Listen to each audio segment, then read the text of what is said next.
que foi esse lance? Falta. Reclamou de uma falta no ataque em cima, acho que do Rony, né? Uma coisa.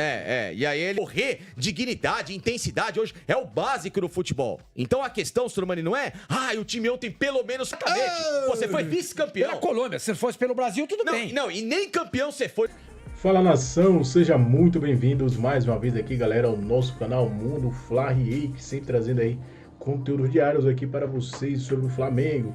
Então, se você é novo aqui no nosso canal, já vai deixando aquele like, se inscreva, ative o sino e sempre compartilhe nossos vídeos com seus amigos. Vamos aqui para mais notícia. Nesta quinta-feira aí o Flamengo se classificou para as quartas de finais da Copa do Brasil aí, e a mídia palmeirense aí com mais uma vez aí revoltada. Vamos aqui para mais um isso. No débito, por favor. Ainda Você mais dentro, não? Foi sal. Uma vez eu pus sal. Ele botou sal. Uma vez eu pus sal. Uma vez no rádio, desgraçado. Lá no Fox. Eu tomei meu cafezinho lá no programa, Ele trouxe pra colocar você, na canequinha. Ele, não tomo, eu peguei. Eu falei, muito obrigado, Flávio. Pô, puta gentileza. Beijei Começando o programa, fui beber o café com sal. Pô, quase cuspiu o café ao vivo. Você falou ontem, é o Palmeiras. É o Palmeiras. E aí a gente falou também, mas... é o Flamengo, entendeu? Mas o Flamengo dificilmente toma 2 gols. O Flamengo é um time muito seguro e tal. O Flamengo ontem parecia o Palmeiras semana portuguesa contra o Corinthians. Não, o Palmeiras, o Flamengo ontem foi vergonhoso. Foi. Uma vergonha. Então a chance que o Palmeiras teve, fazendo um gol com 7 minutos, é isso que eu quero dizer, entendeu? Entendi, você tem razão. Não é que o Flamengo tomou um gol com 7 minutos, mas jogou como sempre jogou. Não. Jogou como um time pequeno. Chance, né? Deu chance. Quando você pega um time dando esse mole, né? Você tem que aproveitar. O time dentro do tamanho do Flamengo, com a qualidade que ele tem, quando ele te dá essa brecha, você tem que executar. Você tem que executar. Claro. É o Mike Tyson que abaixou a guarda. Você tem tudo pra dar uma porrada na cara. É o Buster Douglas. O Buster Douglas aproveitou. Exato. O Buster Douglas aproveitou. O Mike Tyson. Pra quem não lembra, o Mike Tyson não perdia de ninguém. De ninguém. É que as pessoas não lembram. Isso foi em 1990. 89, né? Acho que foi 89. E aí o Tyson foi lutar com o Buster Douglas, que era um obscuro pugilista. Vai ganhar com 15 segundos de luta. Foi em Tóquio. Em Tóquio, no Japão. O cara abriu a guarda, tomou uma bordoada. Não, e inclusive tem um filme, um documentário na Netflix falando sobre essa luta. E é todinho em cima do Buster Douglas. Buster Douglas, que ganhou do imbatível. O Palmeiras não soube ser o Buster Douglas. Exatamente. Eu acho que não soube, né, Flávio? Porque faltou repertório técnico mesmo. Acho que o Palmeiras terminou o jogo com um time tecnicamente, assim, um pouco limitado. Cruza a bola demais na área. Perdeu o jogador. Tudo bem, tava sem o Estevão, tava sem alguns jogadores. Não, mas perdeu o Felipe Anderson, né? Isso. O que foi? Uma bolada no outro? Tomou uma bolada, não se sabe o que vai ser ainda, né? E perdeu o Rafael Veiga saiu cedo, né? Também, eu não sei se era por uma questão física, estava cansado, jogando mais recuado, mas o time foi piorando na questão técnica, que você precisa, pra ganhar do Flamengo, não vai adiantar só ficar cruzando bola na área. Eles têm a hora que o Palmeiras começou a fazer só isso... ficou até mais fácil pro Flamengo, né? E ele meteu mais um back, né? Botou o Davi Luiz depois. Ele botou o Davi Luiz, que acabou, não vou dizer que melhorando, mas deixou menos pior a situação do Flamengo. E faltou, eu acho que esse repertório mesmo pro Palmeiras, e que a gente espera de um dos times mais ricos do país, da América do Sul, que tivesse um pouco mais, né? Então, eu acho que cabe crítica, sim, ao Abel pelas escolhas.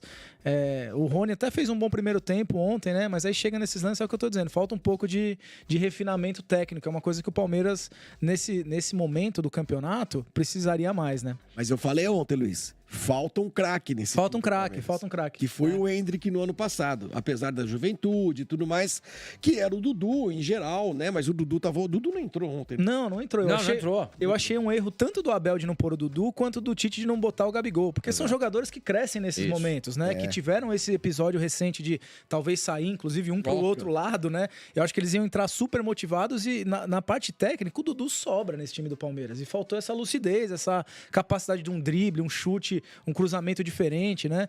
Faltou o desequilíbrio para os dois times. Eu achei que os dois técnicos foram mal ontem. Agora, o Pasquini vai falar daqui a pouquinho, nós vamos ter... Vamos destrinchar o caso do Abel. Mas, só falando, aproveitando o gancho do Flamengo, é o seguinte, até falei isso ontem. Se o Flamengo não conseguiu um resultado no Maracanã elástico contra o Bolívar e levar uma postura dessa pra altitude... ele perde o jogo. Ele volta sem vaga. Exatamente. Se ele jogar desse jeito, assim, na Bolívia, e ganhar no Maracanã de 1x0 ou 2x0. Já é difícil na Bolívia de você jogar com intensidade. Provavelmente o Flamengo vai jogar na Bolívia esperando e controlando e dosando, né? Essa postura, ou um pouquinho mais do que isso apenas, pra Bolívia, vai ser insuficiente. Mas vem cá, essa é uma pergunta que eu queria fazer pra vocês três. Essa postura do Flamengo, esse mau jogo do Flamengo, ele foi condicionado pelo grande começo de jogo do Palmeiras ou foi coisa de caso pensado? O Tite entrou pra isso, senhor Mané? Porque a sensação que eu tenho é que ele foi pego de surpresa com o início de jogo do Palmeiras. O início do jogo do Palmeiras parecia o Palmeiras. Avassalador. Exatamente. Falei, caraca, olha o Palmeiras. Flavinho, eu acho que assim, o Flamengo, ele tem jogado num efeito gangorra, né? A gente vê jogos ótimos, mas a gente vê jogos até com equipes menores péssimos, né? Vide Flamengo e Cuiabá, Flamengo e Juventude lá, Flamengo e Criciúma. O Flamengo tem feito jogos ruins, perto de jogos bons. Então, assim, o Flamengo também tem dado margem a esse tipo de postura. E ontem o condicionamento não só por parte do Palmeiras, mas os caras entraram, Flavinho, 2-0, regulamento embaixo do braço. Não pode nunca ser assim. Nunca confiar no que você fez no primeiro jogo. Ainda mais o Flamengo, né? Exatamente. Tem elenco, tem repertório pra jogar, né? Pô, isso aí é um deboche da cara do torcedor. Porque o Flamengo sempre se criou nos últimos tempos no Allianz Parque. Sempre. Flamengo já ganhou do Palmeiras de 3. Flamengo já jogou com um time remendado e não perdeu. Flamengo jogou com um time reserva e empatou. Flamengo já teve N atuações seguras no Allianz Parque. Não tem desculpa. Ontem não, né, senhor Mano? Ontem foi realmente uma decepção o futebol do Flamengo. Não, eu se fosse jogador do Flamengo, eu estaria comemorando a vaga. Sim, claro. Mas o futebol foi ridículo. E o torcedor do Flamengo tá falando, mas teve 2 pênaltis. Não teve 2 pênaltis. Não teve. Um só. O do Murilo foi. O do Gerson não foi. O Gerson projeta a perna dele, acho que no Aníbal, né? Não, no Vitor. No Vitor Reis. O Romário fazia muito isso. Então ele tá correndo em linha reta. Aí o cara tá perto dele, ele abre a perna pra perna dele bater na perna do cara e provocar a ilusão na arbitragem de que foi pênalti. Não foi pênalti. O pênalti do Murilo foi. Eu acho que se o VAR chamasse, ele não ia dar o pênalti. Isso é pênalti. Sabe por que eu acho que ele não ia dar esse pênalti se chamasse o VAR? Porque o Pedro empurra ele primeiro. Ele iria marcar primeiro a falta do Pedro. Achei que foi falta do Pedro. Teve isso também. Teve isso também. O Pedro empurra ele. Se ele marcasse em campo, era uma coisa. Mas se o VAR chama, o VAR ia olhar a falta do Pedro antes. Exatamente. Então... Eu acho que corre o risco desse... O VAR analisou o risco. Tanto é que ele ficou ouvindo. O VAR estava analisando. Corria o risco de não marcar também por conta da falta do Pedro. O Pedro empurra o Murilo. Então o Flamengo tem que entender o seguinte... O Daronco apitou bem ontem, viu? A gente fala muito dele, eu achei que ele apitou bem ontem. O torcedor do Flamengo tem que entender uma coisa. Foi um jogo ruim, passou no bico do corvo, e se jogar assim de novo, vai correr risco na Libertadores e na própria Copa Sul-Americana. Copa do Brasil. E também no Campeonato Brasileiro. Precisa melhorar o jogo, gente. O Flamengo tem investimento, tem time, tem elenco pra jogar muito mais do que jogou. O Flamengo parecia um time pequeno, pô. Parecia a Pirassununguense. Aliás, foi em Pirassununga que tem a pinga, né? 51, a cachaça, né? 51.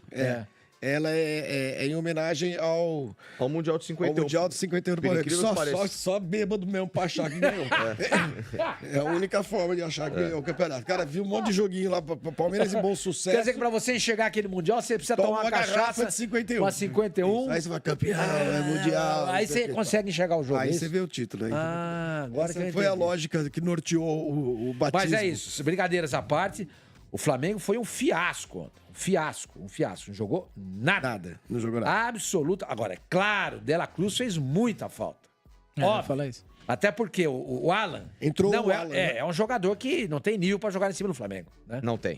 Não, eu concordo. Eu ia falar justamente da ausência do Dela Cruz, mas com o elenco... com tanto investimento, com tanto dinheiro, o Flamengo não pode entrar num jogo como esse com o Alan jogando tão mal e não tendo reposição. Claro que o Bruno Henrique também fez falta, o Cebolinha, enfim, não era o Flamengo ideal mas não justifica uma atuação tão abaixo. Mas né? eu vou defender uma coisa aqui do Flamengo. Eu acho que é raro a gente ver o Flamengo meio assustado, acuado, né? É raro. É verdade. E ontem ficou, né? Ficou. Mas, cara, bem ou mal, soube lidar com uma situação bem adversa ontem. Eu acho que é isso... o gol com 7 minutos de jogo, que é o Palmeiras jogando bem. Os caras estavam olhando e falaram, escuta, esse não é o time que jogou com a gente semana passada. O que a gente faz aqui agora? Eu acho que o Flamengo soube a postura de não atacar, isso aí tudo é bastante criticável, é claro. Mas é o que o pessoal usa muito essa frase hoje, que eu acho horrível, mas... Saber sofrer. Eu soube sofrer, né? Tal, aquela coisa toda. Tanto que quando acaba o jogo, o Pedro, por exemplo, ele despenca no chão, senhor mano, morto. Mas você faz, o Pedro não encostou na bola. Ele ficou correndo o jogo inteiro atrás da bola. A bola não chegava para ele, né? Sim. E tentando marcar a saída de bola do Palmeiras. Tá? Mas faltou repertório mesmo pro Palmeiras, eu achei. Bom, o Arrascaeta jogou? Parece que tava em campo. Tava lá? Tava, dizem que sim. Tava lá? Jogou nada, não jogou nada. O nome dele tá na súmula. Tá lá, apareceu? Apareceu. Agora, Você viu o 14 andando lá? Tinha um cabelinho descolorido lá. Os gols. Aquele? O gol do Vitor Reis, que parecia impedido mesmo no primeiro lance, né? No lance em velocidade normal. Não estava impedido, de fato, havia um jogador do Flamengo aqui que dava condição. E teve um gol do Palmeiras anulado por Tiquinho, né? De nada. Que é o tal do VAR. Tiquinho joga no Botafogo. É, o Tiquinho do Botafogo. Mas que era aquela coisa do VAR. É o que o senhor Mani fala da que não da tem tecnologia. essa precisão. Precisão. Então, gente, é o que tem. Então a gente fica. Aí é o sabor do cara que dá o pause no freio. Exatamente. Então, pra anulado. todo mundo. Poderia ter sido validado. Agora, eu sinceramente... Já validaram o gol assim? Já validaram o gol assim. A tecnologia que está sendo usada na Olimpíada, essa é diferente. É a mesma da Copa. Entendeu? É a mesma. Se tivesse essa tecnologia aqui, você ia dizer... mas é que a CBF não tem dinheiro, senhor Mani. Não tem. A CBF não tem dinheiro, aí é complicado, né? Como é que você vai trazer, mano? Mas a CBF... O VAR da Shopee. Eu vou te falar, o Guilherme Azevedo, que é o nosso repórter que estava lá no jogo, teve problemas no credenciamento porque o site da CBF estava fora do ar e eu descobri que a CBF não manda mais o seu representante para credenciamento e tal. Estão pegando gente da federação para fazer. A CBF tá largada, cara. Eu nunca vi a CBF tão abandonada em diversos setores. Aí você vai lá, o Ramon Menezes ainda é o técnico da Sub-23. Mas aí o chato somos nós, né? E é isso. Não é por falta de dinheiro, com certeza, né? Não, então, eu acho passeando lá em Paris. Mas não, eu acho que é por falta de dinheiro, Luizão. Sabe, é difícil, é caro. A gente não sabe tem muito patrocinador, não né? tem patrocínio. Isso terá. Entendeu? Terá. Não, mais cedo ou mais tarde a gente vai precisar dessa tecnologia, porque ninguém sabe se estava impedido ou não. Ninguém sabe. Pode ser que tivesse mesmo. Pode ser que não tivesse impedido. Você entendeu? Agora, esse é um lance. Há vários lances como esse no futebol brasileiro, que nem o Facincani falou, que eles validam e anulam. Exato. Não há critérios. O Facincani, Palmeiras... Uma precisão, eu diria. Não há precisão, exato. Palmeiras, ontem, começou o jogo... Bom, a escalação era totalmente diferente daquela que nós mostramos ontem. Cala a boca, claro que não. Não tinha ninguém jogando. É mesmo, seu idiota. Não, o Flaco não estava na nossa escalação. Não, depois eu trouxe informação que sim. Os caras Mas que, eu não vi isso aí. Eu não lembro disso aí. Mas enfim. Assim, Facinca, o Palmeiras começou muito bem o jogo. Começou muito bem o jogo mesmo. Começou muito bem, começou com mordendo, começou... O gol com 7 minutos ajuda. Sim. Tal. E aí eu acho que a primeira baixa, que foi o Felipe Anderson, que é um jogador que faz diferença, começa a prejudicar ali os planos do Abel. O problema é que ele, na hora de fazer as substituições, me parece que ele faz escolhas um pouco mais pro medíocre, né? Panelistas, é isso? A Sociedade Esportiva Panelismo foi eliminada ontem, né? Foi isso, então? Foi isso. Porque é injustificável. Porque eu, por exemplo, sair o Felipe Anderson, eu colocaria o Dudu na hora. Claro. Na hora. Não tem, Claro. Dudu não tem entrado, Era jogo pro Dudu atuar. Mas ele não tem condição. Jogo grande. E daí? Se você... Ele Joga até a hora que aguentar. A hora que aguentar, mais sai. Exatamente. Você tem que manter a postura. Enfim, eu tava... Aí ele tirou o Felipe Anderson, colocou o Poçante, Gabriel Menino. Nossa, Gabriel Menino deu um cruzamento de perna esquerda sem pé nem cabeça no fim do jogo e errou. Assim, Já que você falou em cruzamento, Luizão, anote aí um dado bastante importante. Nos últimos 2 jogos, o Palmeiras cruzou 90 bolas entre Inter e Flamengo. Tá, mas eu te pergunto o seguinte. Todas aéreas, todas rasteiras ou foi um misto? Cruzamento. Tá. Cruzamento rasteiro é uma coisa, cruzamento aéreo é outra. Mas a gente não tem esse número, professor, mas vendo os jogos a gente dá pra lembrar no final do jogo foi tudo aéreo. Quando era o São Paulo do Muricy, a gente falava. Só para contextualizar, Sormani, de 90 cruzamentos, sejam eles aéreos, rasteiros ou para trás, etc. O Palmeiras teve 10% de aproveitamento desses cruzamentos. Ou seja... 10% de aproveitamento, você diz o quê? De conclusões, né? De conseguir concluir, corretos, né? De colocar na cabeça de alguém ou no pé de alguém. Ou seja, se você tem 10% de aproveitamento, 10, e você tem uma margem de 90, é porque isso é falho, é débil, é acéfalo. Eu acho que mais do que isso. As rodas de discussões esportivas, isso é muito lamentável, independente para quem quer que seja o erro. O erro favoreceu o Palmeiras, o erro prejudicou o Flamengo, o erro favoreceu o Flamengo, prejudicou o Palmeiras, independente disso, é muito chato. É muito chato você assistir ali um debate esportivo no pós-jogo, ou um programa pela manhã, e você vê que a arbitragem foi o centro da atenção. Sabe por quê? Que isso é muito chato? Não que não deva ser discutido, eu acho que tem que ser sim, discutido. Só que não adianta nada jornalistas, torcedores ficarem discutindo e dirigentes não se unirem para tomar uma iniciativa. Não adianta nada, gente. Vai ser uma discussão redundante, como essa que nós estamos fazendo agora. Quantas e quantas vezes eu já vim aqui e já falei sobre isso? Quantas e quantas vezes? Várias e várias vezes. E não foi só do jogo do Palmeiras, não. Pra você que tá olhando aí, seu clubista, você só fala isso quando é jogo do Palmeiras. Não, não, não. Eu já falei em outros jogos também. Eu já falei em outras ocasiões também. Eu já falei. Eu já falei contra e a favor do Palmeiras. Eu já vim aqui e falei lances assim, realmente, favoreceu o Palmeiras ali, tá errada a marcação. Como eu já vim também, o Palmeiras foi prejudicado ali. Então, esse peso eu não carrego. De, você é clubista, você não é coerente. Não, porque toda vez eu procuro centralizar bem as ideias. Eu procuro assistir várias e várias vezes os lances, entender o contexto, para vir aqui colocar as minhas opiniões. É até por isso que eu não falo muito sobre arbitragem em pós-jogo. Porque pós-jogo, o jogo acabou de terminar. O sangue tá quente. Só que se ele tá pedindo desculpa, é porque ele fez o rolê, tá ligado? E aí, muito me admira o VAR entrar em ação em situações como essas, em outras situações, não pedir revisão. Por quê? O lance lá do pênalti no Gerson, que os flamenguistas reclamaram, não chamaram o Daronco pra olhar. O VAR não chamou. E por que o VAR chama o Daronco pra olhar a ajeitada na calça, a pegada na calça que o Abel deu? Por quê, mano? É mais importante chamar o lance do jogo do que o que acontece fora dele, né? Fora dele, o quarto árbitro pode ir lá, escrever na súmula, e aí, eventualmente, ele levar a CBF e entrar no STJD contra a ação do técnico. Fazer um processo ali contra a ação do técnico, porque tá escrito na súmula. Técnico faz gesto obsceno e tudo mais, e ele é suspenso por alguns jogos. Eles podem fazer isso lá, depois.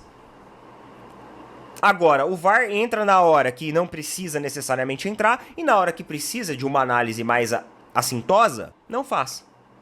Neto, você acha que foi pênalti no Gerson? Cara, eu acho que não. Eu acho que não. E o lance da mão, do braço, né, da bola no braço. Aquilo pra mim foi pênalti. Mas você não acha que o Pedro fez falta antes? Não. Aquele agarra-agarra na área lá, entre o Pedro e o Murilo antes, aquilo dali, meu amigo, se você der falta ali do Pedro no Murilo, você tem que dar falta em todos os escanteios. A gente não vai ter mais escanteio no futebol brasileiro. Que aquele agarra-agarra na área, ele acontece mesmo. Pela disputa por espaço, né? Que é aquele braço assim, né? Que o cara coloca meio que tipo assim, pra impedir o outro de vir. Fica aquele empurra-empurra. Aquilo dali sempre teve. Não adianta reclamar. Ali pra mim foi pênalti. Porque a bola bate no braço e o sem querer também é pênalti. Neto, mas a bola veio de cima. Não tem necessariamente dentro do protocolo de arbitragem esse tipo de jogada.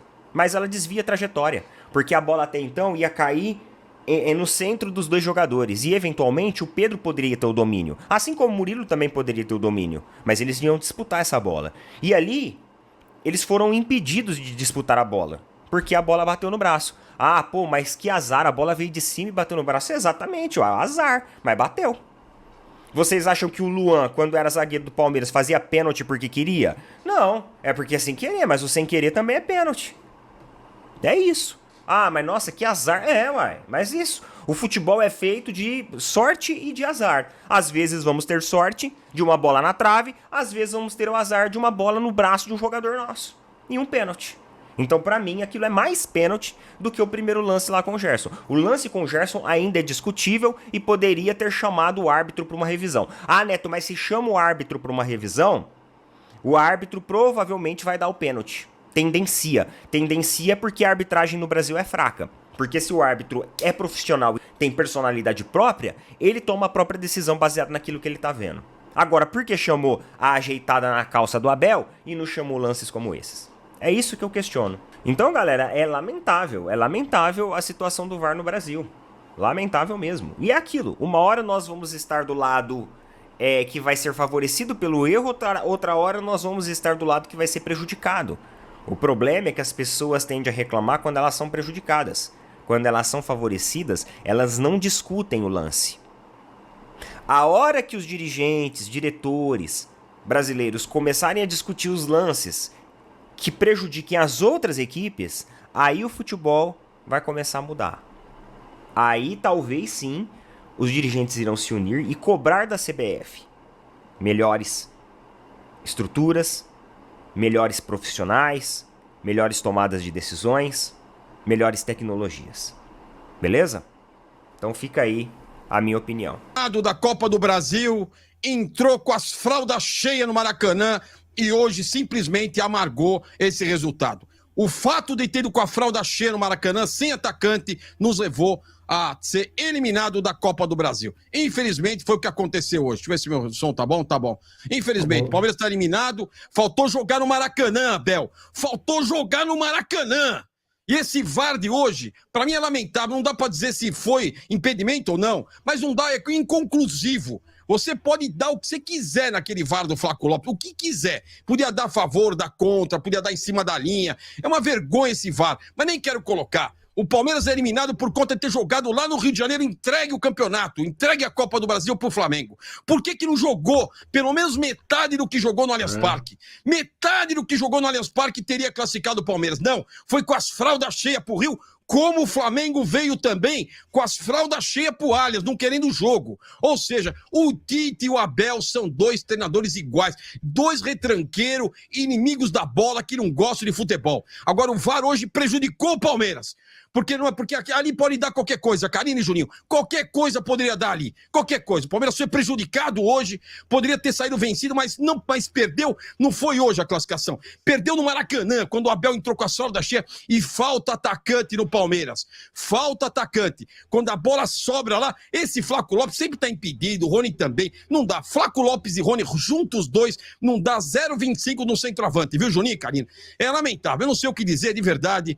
Palmeiras está eliminado da Copa do Brasil. O lance do VAR é para lamentar, porque não dá para dizer que estava impedido, como não dava para dizer que não estava impedido. Então, inconclusivo é gol, porra. Inconclusivo é gol, é pelo bem do futebol. Então tá aí, Palmeiras fora da Copa do Brasil, o Flamengo passa, mas assim, fica aquele sentimento, viu, Juninho e Karina? Aquele sentimento de, puta merda, dava para ter ido, dava para ter chegado, e o Palmeiras não chegou. É impressionante. Rapaziada que for chegando, deixa o seu like, se inscreva no canal. 5.000 pessoas ao vivo. O Flamengo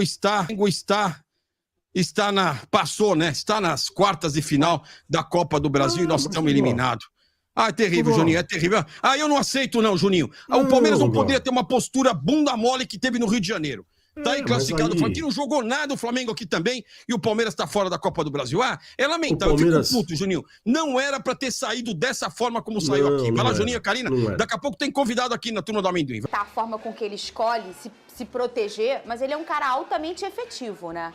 Ele é um cara que sabe ganhar um jogo quando é necessário. Pode ser não do jeito que o rubro-negro sonhou, mas tá aí, classificado. Tudo bem, classificado, acho que o torcedor do Flamengo tem que comemorar uma classificação importante diante do maior rival hoje no futebol brasileiro, mas ele teve muito mais sorte do que juízo. Em nenhum momento ele teve uma postura que se imaginava que pudesse ter. Muito pelo contrário, ele teve uma postura que eu não acreditava que o Flamengo fosse ter. Foi uma postura covarde, tal como o Palmeiras teve. Você não acreditava? Eu não acreditava nesse tipo de postura, não. Você não acha que é respeito pelo Palmeiras? Mas um respeito em excesso. Eu acho que a partir do momento que você faz o que o Flamengo fez, você correu um alto risco de ser eliminado. Ele chamou, desde o primeiro segundo de jogo até o último segundo, ele chamou o Palmeiras para o campo dele. Ele correu um sério risco de ter sido eliminado. Mas, repito, ele teve muito mais sorte do que juízo. Eu acho que ele errou na postura, errou em alguns momentos. O próprio Alan fez uma partida novamente aqui. Ontem a gente debateu aqui a titularidade do Alan. O Alan foi muito mal ontem. De fato, a escolha do Tite não deu certo. Enfim, eu não esperava que o Flamengo fosse ter esse tipo de postura. Uma postura extremamente covarde. E eu preciso ser coerente. Se eu falei isso do Palmeiras no jogo de ida, eu tenho que falar a mesma coisa sobre o Flamengo no jogo da volta. Mas o Flamengo, nos 180 minutos, jogou melhor do que o Palmeiras. A verdade é essa. Mereceu a classificação. Porque o Flamengo, na minha opinião, no jogo aqui, lá no Allianz Parque, jogou melhor que o Palmeiras no Maracanã. Então, se a gente for parar e analisar nos dois jogos, eu acho que o Flamengo mereceu. Mas na partida de ontem, se o Palmeiras tivesse feito 2-0 ou até mesmo 3-0, não seria nenhum absurdo. Porque o Palmeiras, de fato, jogou muito melhor que o Flamengo. Mas o Tite teve muito mais sorte do que juízo. Foi uma partida, coletivamente falando, fraca do Flamengo, individualmente falando, também foi uma partida fraca. Os principais jogadores do Flamengo não chamaram atenção. A Arrascaeta, por exemplo, não fez um bom jogo. E, novamente, o De La Cruz, a ausência no jogo de ontem, ele mostrou que ele faz muita falta ao meio de campo do Flamengo. O que importa é o seguinte, passou, tem que comemorar. Sim. Mas se a gente for parar e analisar a atuação do Flamengo, foi uma atuação pífia, ridícula. Espero que no domingo, pelo Campeonato Brasileiro, não seja esse tipo de atuação. Eu sou paga pra provocar reflexão em vocês, né? E às vezes eu faço perguntas que parecem, pô, será que ela tem a sua opinião? E não, a minha opinião é a mesma que a sua, Vene. E eu acho também que em relação ao Flamengo, o rubro-negro, o torcedor, nos últimos anos, por ser uma década tão vitoriosa, ele tem que ser, sim, não só cobrar resultado, uma classificação, mas cobrar também um desempenho. O torcedor do Flamengo, como ele mesmo gosta de dizer, chegou nesse patamar de fato. Agora, Pedrosa, a gente vai ver o que a Nadine achou sobre os lances polêmicos desse jogo do Flamengo. E na volta eu vou contigo. Cadê? Essa regra da mão, eu não sei mais de nada, Lucas Pedrosa. Eu já não sei mais nada. Na hora, eu falei na hora, gente, isso é pênalti pra caramba. Bateu no bração assim, tira uma foto, bota num quadro na sala. Sabe, que você fala, ih, gente, é vôlei, não é futebol. Pra mim isso é pênalti, mas aí nossa princesa da arbitragem, eu já não tô mais entendendo nada, ô Lucas Pedrosa. Bem, boa tarde, Fernanda, boa tarde, Vene, galera de casa. Eu concordo plenamente com o Vene sobre a postura do Flamengo no primeiro tempo. No primeiro tempo, o Palmeiras foi avassalador, foi um jogo muito superior ao do Flamengo. Poderia ter feito 2-3-0 ainda no primeiro tempo. No segundo tempo eu vou discordar. Eu acho que no segundo tempo o Tite conseguiu fazer mexidas, principalmente quando ele coloca o Davi Luiz e o Léo Ortiz em campo, que conseguem segurar o ímpeto do Palmeiras, principalmente na bola aérea, que era a principal arma da equipe alviverde contra o Flamengo. E aí o Davi Luiz e o Léo Ortiz fizeram cortes importantes. Eu vou destacar aqui também, apesar da contestação da torcida do Flamengo, o Matheus Cunha fez uma partida muito importante, ele fez pelo menos 2 defesas espetaculares nesse jogo. E eu vou ser muito honesto, respeito muito a Nadine, ele é um fenômeno pra mim. Pra mim é a melhor comentarista de arbitragem do Brasil, mas o segundo lance pra mim é pênalti. Porque é uma mão muito esticada, o Pedro ia sair de cara pro gol e naquele momento ali eu acho que a mão do Murilo atrapalha o Pedro. Eu também achei. E aí você tem que parar pra pensar, o do Gerson é discutível, dá pra dar como não dá pra dar. O da mão eu acho que foi pênalti. Se você for parar para pensar na justiça do futebol, se o Flamengo tivesse empatado o jogo contra o Palmeiras nesse pênalti marcado, o jogo seria outro. Inclusive, o Flamengo teria outro ímpeto. Então, para mim, eu acho que o Flamengo, no final das contas, apesar da postura covarde no primeiro tempo, conseguiu fazer o que tinha que ser feito, que era segurar o Palmeiras, jogar com o resultado que o próprio Flamengo, com todos os méritos, construiu no Maracanã e passar de fase contra o seu principal rival nacional. Então, eu acho que o pênalti no segundo tempo aconteceu. O Flamengo, também com a entrada do Everton Cebolinha depois, conseguiu segurar a bola lá na frente, fez uma jogada importante quando o Palmeiras só estava novamente utilizando o recurso de bola aérea, e a entrada do Davi Luiz e do Léo Ortiz, que mostrou mais uma vez que a escolha pelo Alan foi completamente equivocada, para mim o Flamengo conseguiu segurar o Palmeiras. É isso aí, nação, ficamos por aqui. Esse foi mais um corte aqui do nosso canal Mundo Fla React, sempre trazendo aí conteúdos diários para vocês sobre o Flamengo. Então deixa aquele like maroto, se inscreva, deixe também a opinião de vocês nos comentários, galera.